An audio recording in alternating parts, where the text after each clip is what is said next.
Welcome to Polinature, a plug-in public space to address climate change in cities.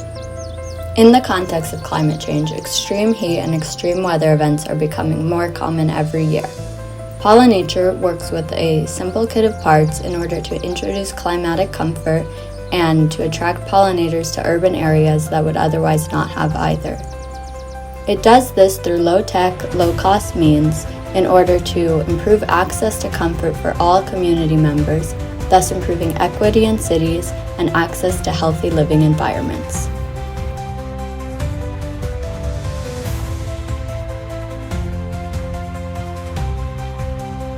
Pollinature's first iteration was located in the backyard of the Harvard Center for Green Buildings and Cities on the Harvard Graduate School of Design campus.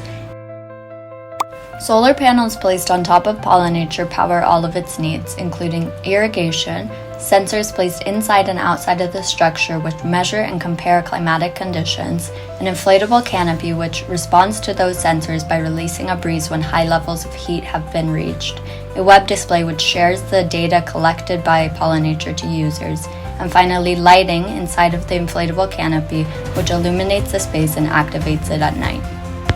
As extreme heat, biodiversity loss, and other effects of climate change impact people all across the globe, readers from many different countries have been resonating with Pollinature's goals and results. In fact, Polinature has been published in over 14 different countries on over 50 different outlets, including design magazines, newspapers, and more. Here is a sneak peek of what one of the most renowned newspapers in the US, the Boston Globe, had to say about Polinature. You may have spotted this unusual vertical garden that popped up in Harvard Square in Cambridge this summer.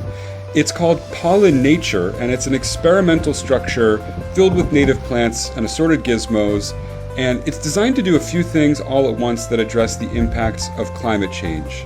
Here's Harvard's Belinda Totto, who's one of its creators. So the idea here was to do some sort of a pop-up structure that could be placed quickly and also disassembled quickly. For one, it provides shade the way a large tree would in places that don't have a lot of tree canopy around. It also has an awning which is powered by solar panels and inflates to create an artificial breeze to cool down passers-by on really hot days. And for bees, it's like an all-you-can-pollinate buffet. They filled it with 1,400 plants in the structure, which are all native to the area, and they've hung them aloft in this scaffolding, which is pretty easy to set up and take down.